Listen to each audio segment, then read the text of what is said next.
नाही घ्यायचा. राका कुंभारांचा प्रपंच असा होता बरं का श्रोते हो.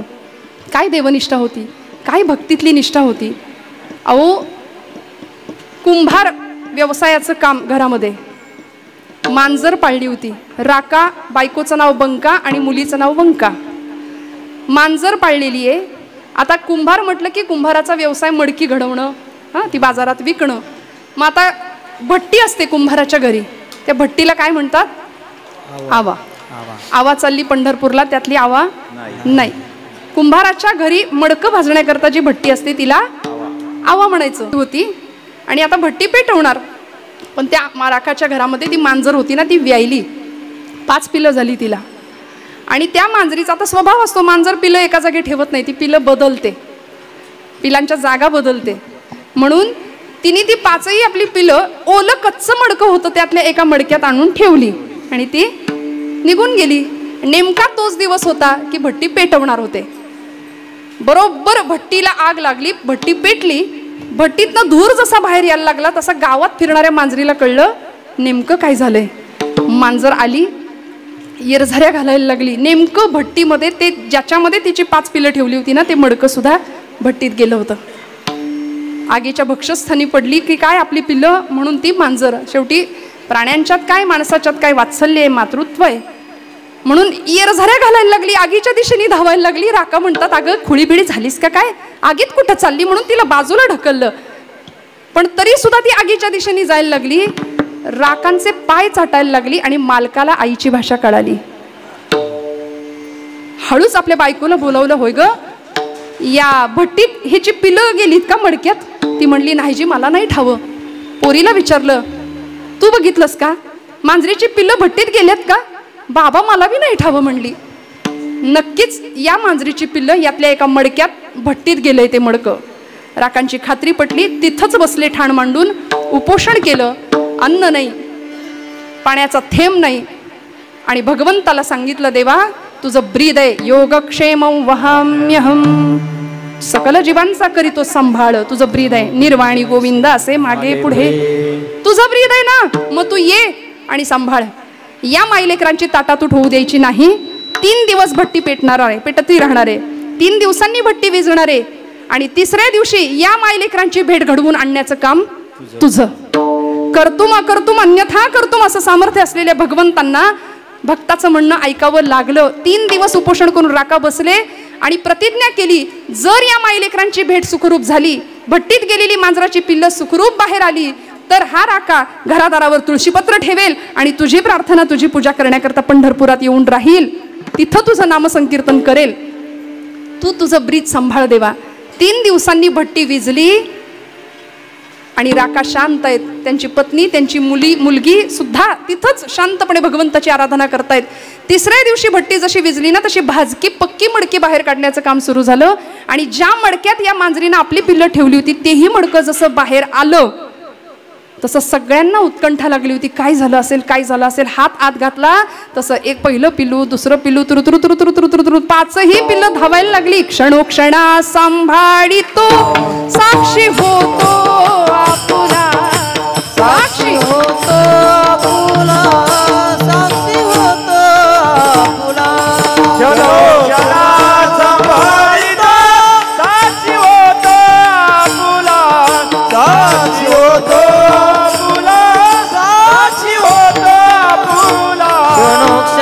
सांभाळितो साक्षी होतो आपुला, साक्षी होतो आपुला, साक्षी होतो आपुला. क्षण सांभाळितो साक्षी होतो आपुला, साक्षी होतो आपुला, साक्षी होतो आपुला. विठोबा रखुमाई,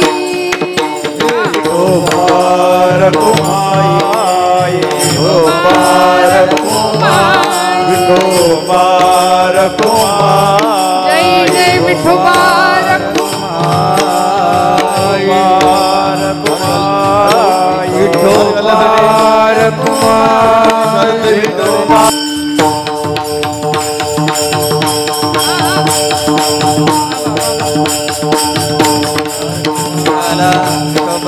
बार कुमार बार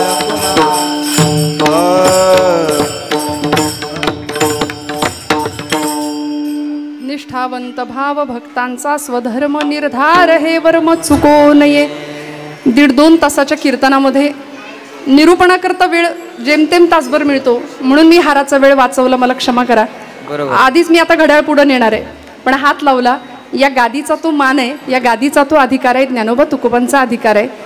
कुठल्याही आपण कीर्तनकारांवर खूप प्रेम करता, मला माहिती आहे. त्यातल्या त्यात बालेवाडी, हिंजवडी हा परिसर, बाणेर, कीर्तनावर आणि कीर्तनावर प्रेम करणारी आपण मंडळी आहात. पण मी नेहमी असं म्हणते, या महाराष्ट्रात लाखो कीर्तनकार आहेत. कीर्तनकार येतील जातील, असंख्य कीर्तनकार आहे.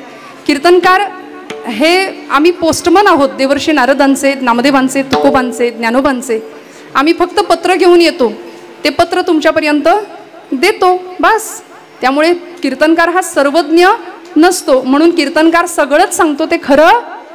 हा म्हणजे आता 1.5-2 तास झालं मी एकटीच बडबडतीये, खोटं आहे का?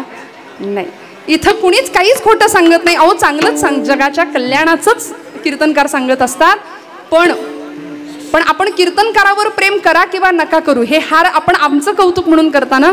पण खरं सांगू का, कीर्तनकारांवर प्रेम करा किंवा नका करू, पण या गादीवर आपलं प्रेम कायम राहू द्या. ही गादी अनादी काळापासून चालत आलेली आहे. आज आपल्याला हजारो वर्षांची परंपरा या कीर्तन भक्तीची मिळाली आहे, त्याचे आम्ही पायीक व्हावे, बस आमची निष्ठा तिथं असावी. निष्ठावंत भाव भक्तांचा स्वधर्म निर्धार हे वर्म चुको नये. निष्काम निश्चळी विठ्ठली विश्वास पाहो नये वास आणिकांची. अशी निष्ठा पक्की होती धर्माच्या ठिकाणी. देशनिष्ठा, धर्मनिष्ठा, पतिनिष्ठा. प्रभू रामचंद्र सीतामाईंना निरोप द्यायला आले होते की मी जातो म्हणून वनवासाला. सीतामाई म्हणतात तुम्ही एकटे नाही जायचं, मी येणार. ही पतिनिष्ठा आहे. म्हणून पंचकन्यांमध्ये त्यांचं नाव आहे अहिल्या, द्रौपदी, सीता, तारा, मंदोदरी स्तताम पंचकन्यां स्मरे नित्यम वेदवाणी प्रवर्तते. जनक राजाकडून निरोप आला होता, बाई ग 14 वर्ष रामप्रभू वनवासात जाणारे, तू आपली माहेरी ये थोडे दिवस. आत्ताची सीता असती तर बॅग भरून गेली असती की नाही, खरं सांगा. पण नाही, तुम्ही तिकडे जा वनवासाला, मी निघाले. पण नाही, प्रभू रामचंद्र ज्यावेळी येतात ना त्यावेळी सीतामाई म्हणतात निरोप कसला माझा घेता, जेथे राघव तेथे सीता. ज्या मार्गी मी चरण चालले, ज्या मार्गी हे चरण चालले, त्या मार्गी मी तुमच्या पुढती. वनवासाची मनान भीती, संगे आपण भाग्य विधाता. जेथे राघव तेथे सीता, जेथे राघव तेथे सी. काय महाराष्ट्राचे आधुनिक वाल्मिकी गदी माडगुळकरांचे शब्द आहेत. ही पतिनिष्ठा आहे.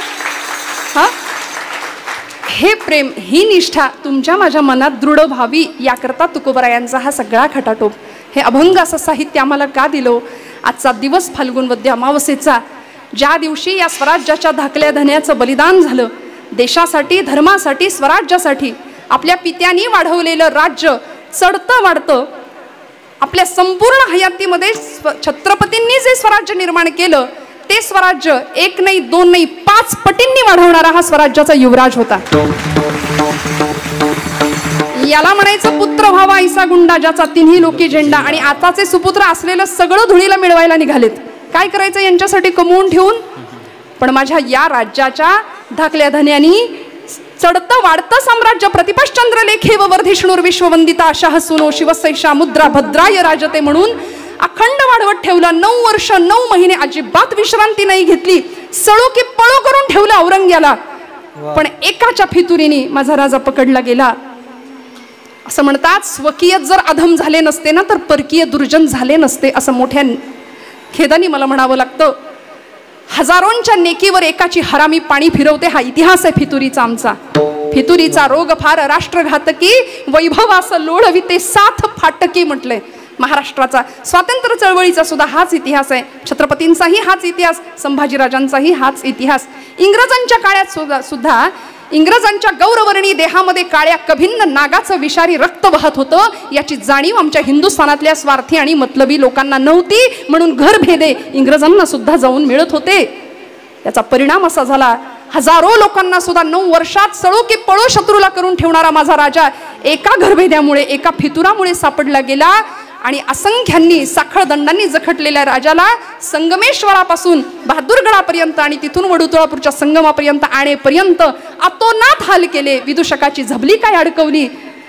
आमच्याच लोकांनी, कुठे गेल्या होत्या निष्ठा आमच्या मंडळींच्या, आमच्याच लोकांनी या राजाच्या अंगावरती मलमूत्र आणि विष्ठा टाकून सुद्धा एवढाही अपमान राजाचा माझा करावा, पण हे सगळं सहन केलं फक्त धर्मनिष्ठेपायी, फक्त धर्मनिष्ठा, फक्त स्वराज्यनिष्ठा. औरंगजेब एकदाही संभाजीराजांच्या समोर नाही आला.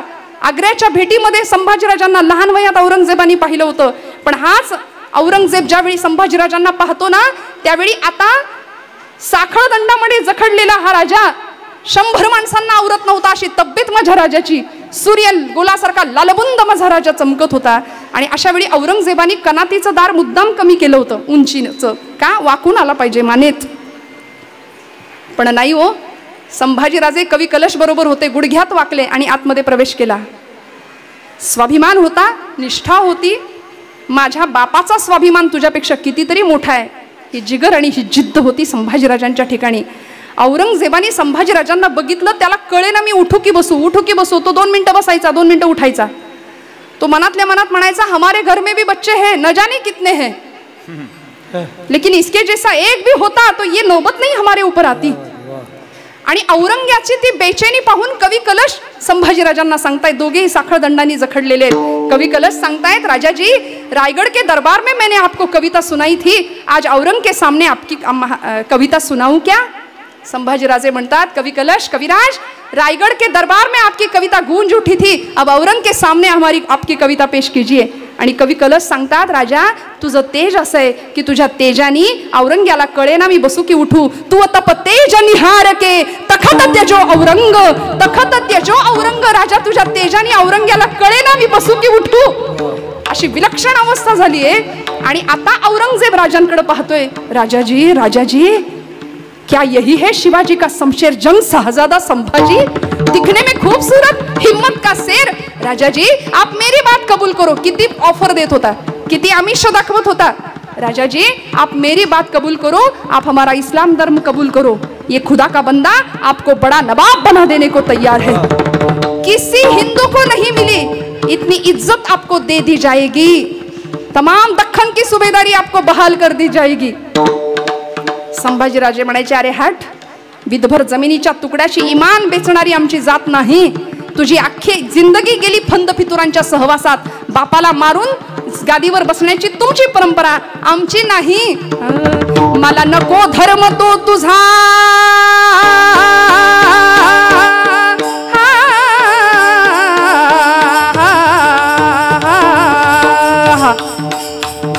बारीक बारीक टाळ नका वाजवू. मला नको धर्म तो तुझा, मला नको धर्म तो तुझा,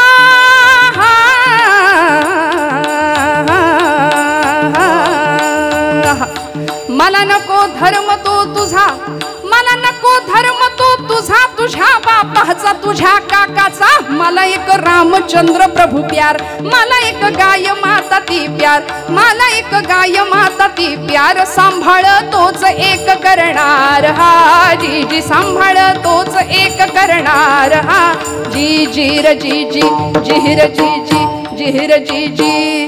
तुझ्यासारखी कैक घुंगुरटी. अरे औरंग्या, काय करशील रे, करून करून काय करशील. तुझ्यासारखी कैक घुंगुरटी पडतील मसनवटी. तू करशील तरी काय, कर तुकडे तुकडे देहाचे, कर तुकडे तुकडे देहाचे, कर तुकडे तुकडे देहाचे, कर तुकडे तुकडे देहाचे, परी देहसाचे एक भगवान तिन्ही लोकी. पुन्हा येईन जन्म घेऊन, मला नको तुझा तो धर्म, मला नको तुझा तो धर्म, मला नको तुझा तो धर्म, ओढविल कर्म काढीन तुझं चर्म पुढच्या जन्माला जी जी, पुढच्या जन्माला जी जी जी, पुढच्या जन्माला जी जी जी. पुन्हा येईन जन्म घेऊन तुझी मान चरारा चिरून, पुन्हा येईन जन्म घेऊन, पुन्हा येईन जन्म घेऊन तुझी मान चरारा चिरून, कोल्ह्या कुत्र्या हाती खाववीन तुझ्या देहाला जी जी, तुझ्या देहाला जी, तुझ्या देहाला जी जी जी रजी जी जी रजी जी. औरंग्याने सांगावं खामोश, सीधी बात बतलाने वाले पर टूट पडी है औलाद. तुला चांगलं सांगितलेलं कळत नाही ना संभा. चांगल्या पद्धतीने हिंदू धर्मांतर कर. आजही नोकरी देतो, छोकरी देतो, चांगलं आयुष्य देतो, पैसे देतो, करा धर्मांतर. की निघाले आहे की नाही? इतकं सोपं झालंय धर्मांतर. घरवापसी करावी लागते धर्मनिष्ठ लोकांना. आम्ही हिंदू आहोत आणि पतिततेच्या दृष्टीने आमचा प्रवास चालू आहे, कारण आमच्या कपाळाला गंध नाही. हिंदूंचं पतन होतंय त्याला कारण एक आहे, आमच्या निष्ठा पक्क्या नाहीत, आमच्या कपाळाला गंध नाही, मुखामध्ये मंत्राचा स्पर्श नाही, मनामध्ये श्रद्धा नाही, आणि वेळ आली तर हातात शस्त्र घेण्याची तयारी नाही. आमच्या लेकीबाळींना स्वसंरक्षणाचे धडे देऊया, लवजिहाच्या केसेस घडणार नाहीत. उत्तम संस्कार संपन्न आयुष्य देण्याचा लहानपणापासून लेकरांना प्रयत्न करू द्या. मी हात जोडून सांगते, संभाजीराजांचं बालपण आपल्या लेकरांनी ऐकावं. आता छावा सगळ्यांनी पाहिलाय, मी नव्याने काही सांगते अशातला भाग नाही. आपल्या सगळ्यांना इतिहास जाणता आपण, पण कशासाठी हा त्याग? अहो, झाडाच्या सालीला रंधे लावावेत तशी देहाची चामडी सोलली होती या लोकांनी. 40 दिवस यातना सहन केल्या माझ्या राजांनी. 39 दिवस आणि 40वा आजचा दिवस होता. बरं, 40 दिवस यातना सहन करून पूर्ण 40 दिवस देहाची चामडी सोलून काढावी, त्याच्यावर मिठाचा मारा करावा, इतक्या विलक्षण यातना दिल्या. डोळ्यातला अंगार सहन होत नव्हता म्हणून डोळे काढले, डोळे जाळून टाकले. डोळे जाळण्याकरता आलेला तो हशम होता ना, तो संभाजीराजांच्या समोर होता. तो म्हणत होता, राजाजी कितनी अच्छी तबीयत दी है खुदा ताला ने आपको, अभी मेरी बात मानो, अभी इसके हाँ में हाँ मिला दो, बाद में भाग जाना. तो हशम सांगत होता. पण संभाजीराजे त्याला नजरेने सांगत होते, तुम्ही तुमचं काम करा, कारण या देशातल्या गुन्हेगारांना, या देशातल्या फितुरांना कळू दे की स्वामीनिष्ठा करायची असेल तर स्वामीनिष्ठांना त्यांचे डोळे उघडण्यासाठी स्वामीनिष्ठांना स्वतःचे डोळे फोडून घ्यावे लागतात. हे या देशातल्या गुन्हेगारांना आणि फितुरांना कळू दे. काका तुम्ही तुमचं काम करा म्हणून डोळे जाळून टाकले. जगदंब जगदंबचा उच्चार सहन होत नव्हता म्हणून जीभ छाटून टाकली. प्रचंड वेदना आणि यातनांनी कळवळत असताना सुद्धा मुखातनं वेदनेचा किंवा विव्हळण्याचा आवाज नाही आला. औरंगजेब असा कनातीला कान लावून उभा असायचा, आता विव्हळेल मग विव्हळेल, आता आई गो मग आई गो करेल. पण नाही, माझा राजा कधीच नाही विव्हळला, सगळं सहन केलं. एका विलक्षण ध्येयाने प्रेरित झालेलं जीवन.